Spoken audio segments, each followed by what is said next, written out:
Qui je suis? Je suis anthropologue et en plus je raconte des histoires. Cela m'intéresse parce que probablement je viens d'une famille comme il y en avait beaucoup, où l'on se racontait des histoires, où l'on se rencontrait pour se dire des contes, on chantait ensemble. Toute cette passion est certainement née de là, de ce que j'ai vu quand j'étais plus petit. Les contes m'aident à mieux comprendre le territoire, le canton où je vis. Raconter ces histoires, c'est un peu comme mettre une paire de lunettes pour voir comment les gens pensaient ou vivaient dans le temps passé.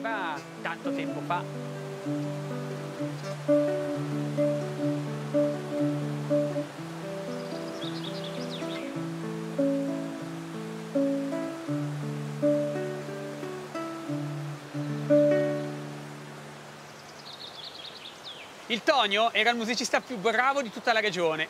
Suonava dappertutto, suonava ovunque, suonava in ogni momento. Dove lo chiamavano lui veniva.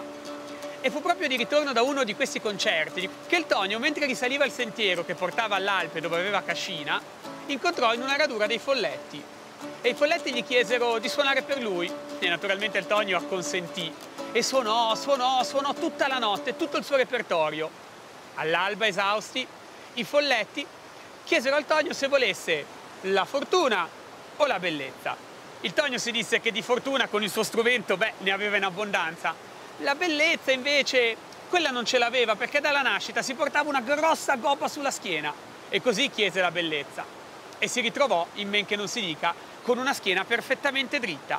Rientrato in cascina, raccontò tutto al Patrizio, il suo compare, il quale, nottetempo, rubò lo strumento e si recò nella radura. Suonò anche lui e quando i Folletti gli chiesero se voleva fortuna o bellezza, lui semplicemente disse che avrebbe voluto la cosa che il Tonio la sera prima non voleva più. E fu così che il Patrizio si ritrovò con una gobba sulla schiena, la stessa gobba che la sera prima il Tonio non aveva voluto. La morale, c'est de ne jamais être jaloux de la fortune que les autres possèdent, car ça peut mal finir.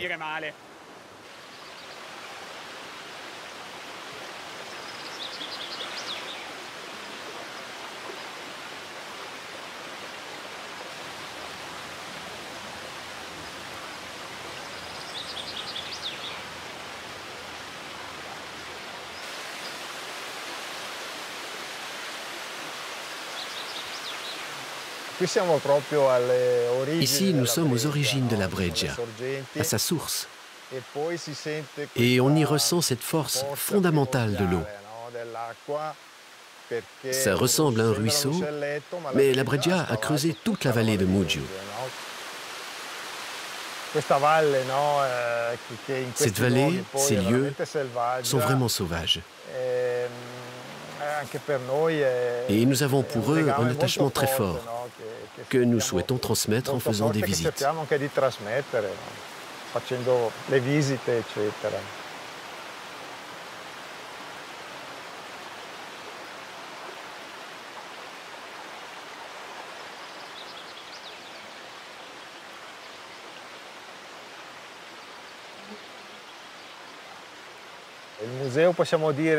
Nous pouvons dire que le musée commence dans cet environnement. On peut dire que c'est un écomusée, car il met ensemble l'environnement, comme les chutes de la Breggia, et ce que l'homme a construit sur le territoire. Le parcours de la Breggia est un peu le fil conducteur de beaucoup de constructions sur lesquelles le musée a travaillé.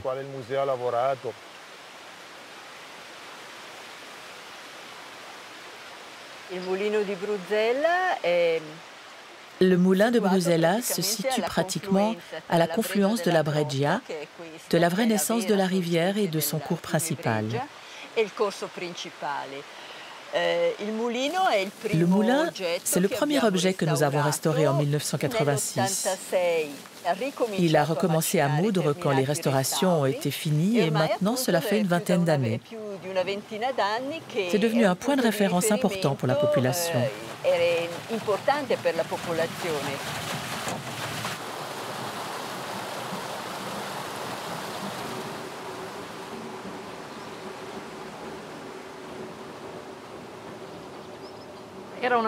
C'était une vie assez dure. Il y avait pas mal de pauvreté.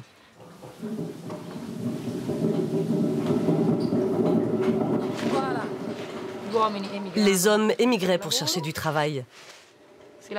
On travaillait pour survivre.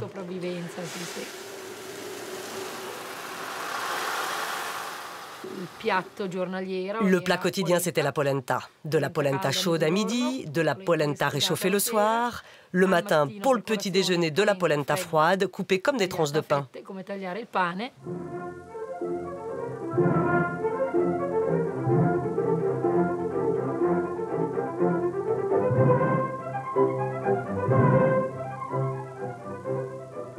Camillo è felice quando può trascorrere qualche giorno a Cabbio, un villaggio della Valle di Muggio, ospite dello zio Angelo.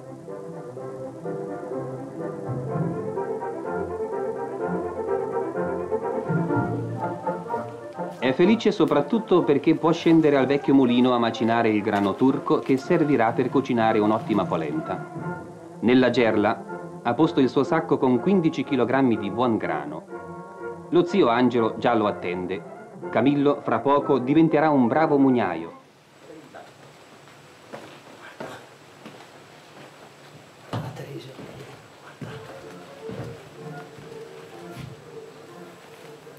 Proprio come quelli che più di 200 anni fa venivano qui. Quand j'ai fait ce film, j'avais 12 ans. J'ai encore l'esprit de ce petit garçon, mais après 55 ans, il y a quelque chose qui a changé. Ça se voit à la couleur de mes cheveux. Il n'y a plus de noir maintenant. Dans ces temps-là, on portait 15 kilos. Je les transporte encore maintenant. Non, non, 15 kilos, ce n'était pas un problème. Absolument pas. On transportait même des bottes de foin de 30 kilos, facilement.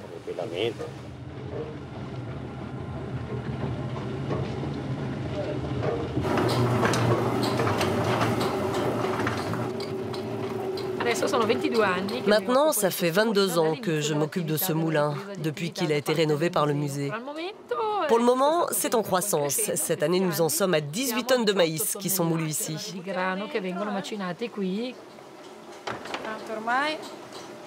On a besoin des moulins. On ne pourrait pas manger sans. Il y a tellement d'aliments qu'on trouve tous les jours sur notre table. Des pâtes au pain, aux biscottes. C'est tous des produits à base de farine. Je pense qu'un moulin et un meunier, c'est quelque chose qui va traverser les siècles, car ils accompagnent l'humanité.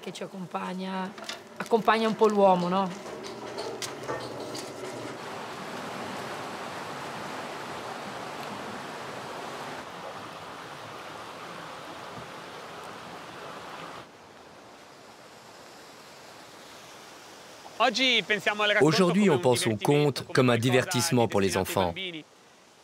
Mais en réalité, dans le temps passé, il était destiné aux adultes. C'était des enseignements. Ils apprenaient comment se comporter et surtout comment ne pas se comporter. In Valle di Muggio c'è una leggenda tipica, una leggenda legata alla Breggia. Dunque ci racconta la leggenda che a Caneggio vivesse un nobile, un signore, chiamato Conte Cane. Questo conte aveva una figlia che si chiamava Antonia, che era bellissima, talmente bella che lui avrebbe voluto destinarla al suo migliore amico, il conte di Castel San Pietro. Ma Antonia no, non ne voleva sapere, non voleva sposarsi, lei voleva condurre una vita religiosa. E il conte Cane un giorno, arrabbiato dalla scelta di sua figlia, decise di rinchiuderla e la rinchiuse in una grotta dall'altra parte della valle, finché scoppiò un enorme temporale. E quella sera, la sera del temporale, il conte Cane ebbe paura per la sorte di sua figlia.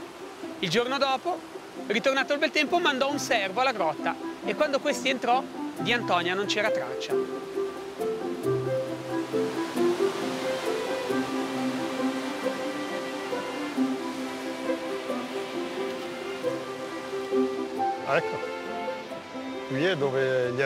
C'est ici que les habitants disent qu'ils ont vu passer les habits de la pauvre Tonia.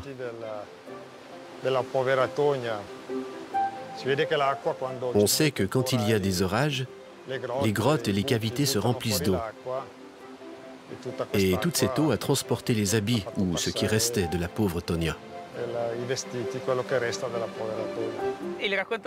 L'histoire du conte Cane explique quelque chose de très moderne. L'histoire d'une fille et de son père en relation avec le mariage. Cela montre que cette thématique, qui est très moderne pour nous, existait aussi dans le passé.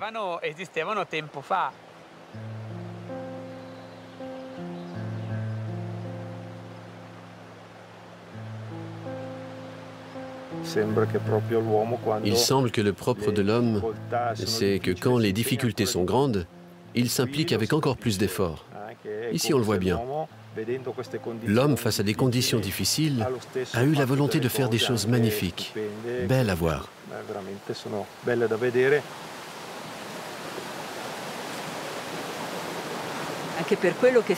C'est aussi pour cette raison que nous avons cherché à n'utiliser que des techniques traditionnelles avec les matériaux, pour ne pas détruire cette harmonie que l'homme a créée avec beaucoup d'efforts entre la nature et son savoir.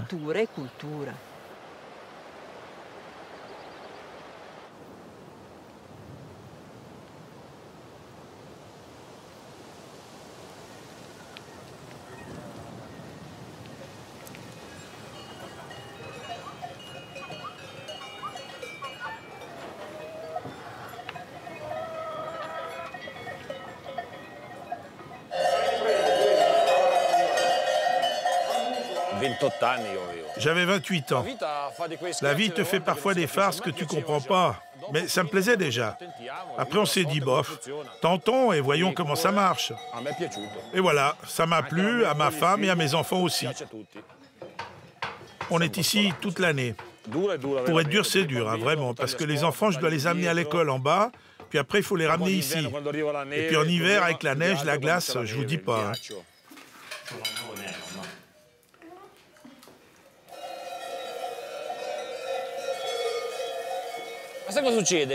Regarde, ma fille, elle me ramène toute sa classe ici et c'est elle qui joue au guide. Elle me les apporte tous ici. Et après, quand j'arrive, c'est plein de gosses partout. Et comme logiquement, ils n'ont jamais vu de vache ni de poule, ça leur plaît beaucoup.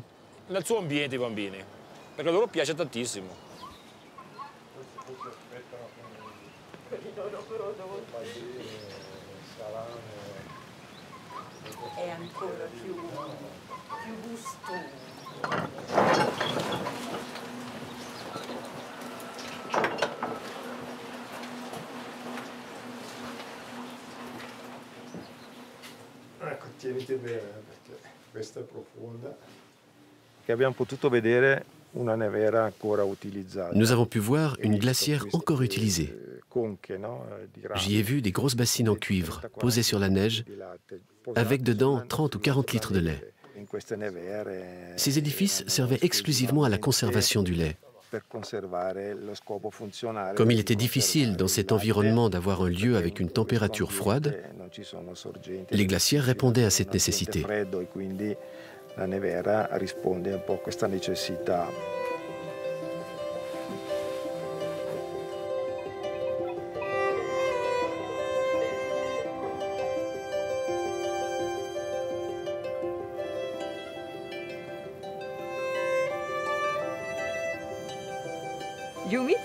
Les yumites, ce sont des présences sympathiques, très étranges. On les trouve exclusivement dans le pâturage du Monte Generoso. Ils font penser à une forme humaine. Tout le monde a beaucoup de respect pour eux. On les regarde, on les admire. C'est une belle présence. Ils sont très antiques. Personne n'a pu les dater.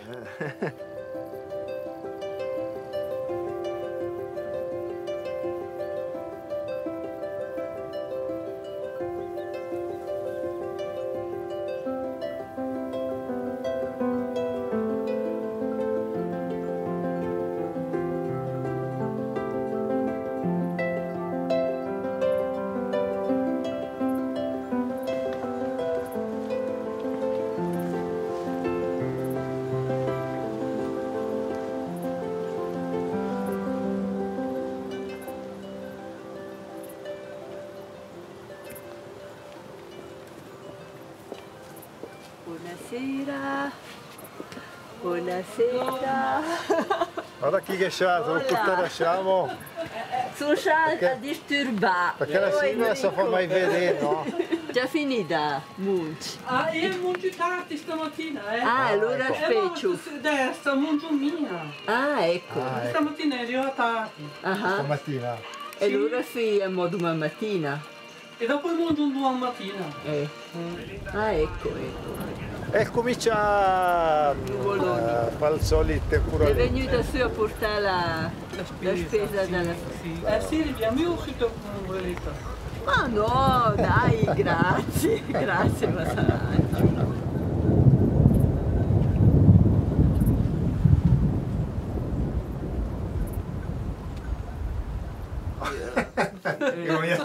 Ah, che uomini, tanto Prima o ultimo. Diventavo subito responsabile della fabbrica. Sti fuori gente, la famiglia, 5 figli. Insomma. Qui era stretta ormai tra Frederico e dopo le mie da Ikea. E però sei venuto grande e grosso, più troppo. Mio fratello ormai votanti in passare lui, Pudacciacchi che è anche lui. Ma però si sente qualcosa in Catane. L'abandon du territoire a commencé dans les années 60 et dans les années 80, c'est devenu vraiment très visible. Et eux, ils sont encore ici, parce qu'ils ont pris une décision. Continuer ou non? Ils auraient très bien pu se dire, ils sont tous partis, alors nous aussi. Eh bien non, ils sont restés. Et pour nous, c'est bien de pouvoir parler avec eux et de comprendre le mode de vie qu'ils ont eu.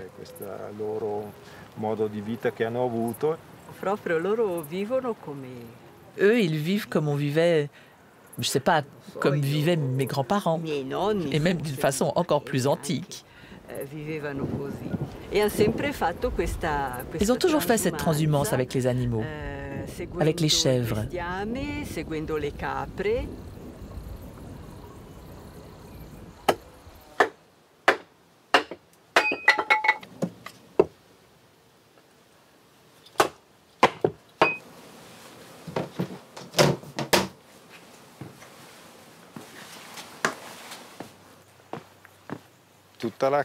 Pour restaurer intégralement toute la maison, les toits, l'intérieur, l'aménagement extérieur, ça a pris 5 ans. Personne ne nous a soutenus pour poursuivre dans ce projet. Mais maintenant, les gens disent « Waouh !» Ils restent un peu stupéfaits du résultat, avec ces pierres qui uniformisent tous les édifices. C'est beau de voir les yeux des gens qui s'illuminent. C'est une réussite, mais on a dû travailler durement.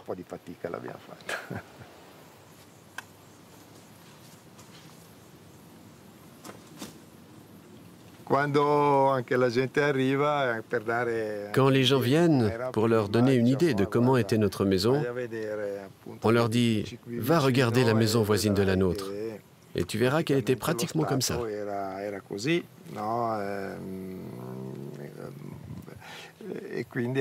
Tu peux avoir une idée de la situation dans laquelle nous l'avons trouvée.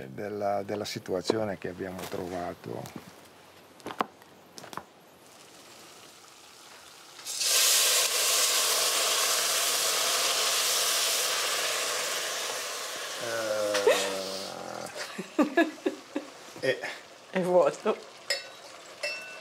No, ma ci sarà anche stecchino di ciuccato.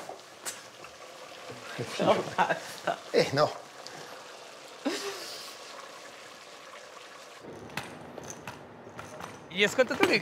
Les auditeurs, petit à petit, ont commencé à écrire à la radio pour me dire qu'il y avait des légendes ou des contes rattachés aux lieux qu'ils habitaient et que je devais les connaître. C'est comme ça qu'ils participent à ma recherche et à la création des spectacles et des légendes que j'y raconte. L'eremita andò nel bosco, tagliò 3 querce secolari, e ne fece 3 croci. Poi, il giorno dopo, di prima mattina, salì al locco e piantò le 3 croci. Non sappiamo cosa successe, ma da allora nella regione del Locco non si videro più impronte di zampe d'anatra. e delle streghe non si sentì più parlare. Se volete cercare le tre croci del Locco, perdete il vostro tempo, non andate lassù, perché l'uomo smise ben presto di curarsi della regione e così il bosco si riprese ciò che l'uomo aveva sottratto a lui. Le tre croci sparirono. Si racconta che di una rimase solo il palo verticale, che in una notte di temporale fu incenerito da un fulmine.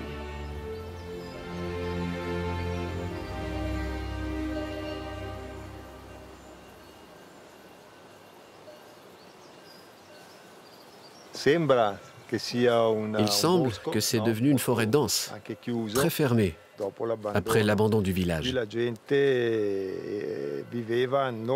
Les gens, avant, ne vivaient pas dans la forêt, mais dans une zone très ouverte. Ils cultivaient sur des terrasses et ils avaient des prés pour le foin et pour les vaches. Maintenant, ce sont les animaux sauvages qui reviennent. Et l'homme ici n'a plus grand-chose à y faire.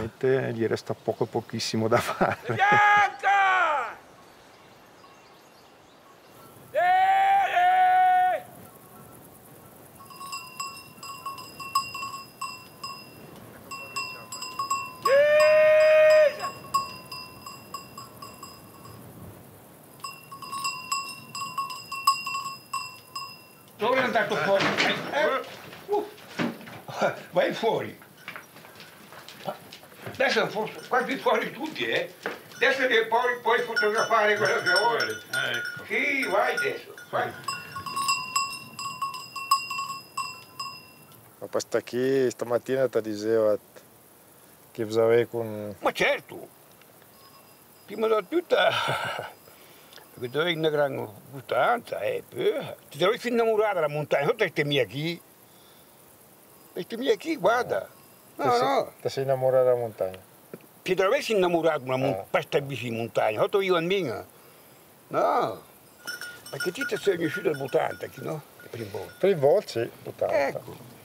Ti sei già uscito in un periodo che li ho già abbandonati. Sì. E mica poco. Proviamo qualcosa, dopo che cambiamo... No, dopo nei via tutto, poca volta, i gente nei via sono restati qui, solo soletto. Ecco. Più sì che 60 anni fa, erano tutti puliti, buona parte, quasi tutti puliti, tutti verdi. Ma che più, i gente una volta, i più che gente che si mette a fare certi mestieri. No, che più nessuno, no, guarda. Dopo che miracolo. Ma miracoli, mi credi pochi miracoli. No. E dal bosco che viene a Naz, cosa che... Certo. Il contadino è il giardiniere del mondo. Magari certi, la famiglia, non lo sanno.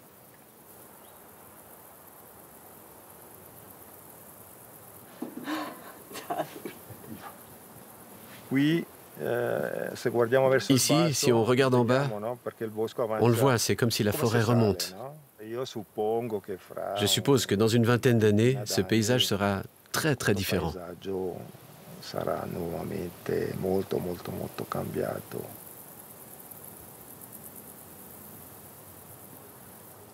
Le plus bel endroit du Generoso, et même du haut de la vallée. C'est ici? C'est chez nous. J'ai vraiment pu m'enrichir en contemplant comment ce paysage et sa végétation évoluaient semaine après semaine. Cela m'apporte beaucoup. Ça m'apporte beaucoup cette énorme paix qui règne ici. Il ne passe pas grand monde. Il y a les chamois au petit matin, il y a les cerfs, il y a les rapaces. Et ça fait venir en toi cette paix que, pendant 38 ans d'enseignement, j'ai dû mettre de côté.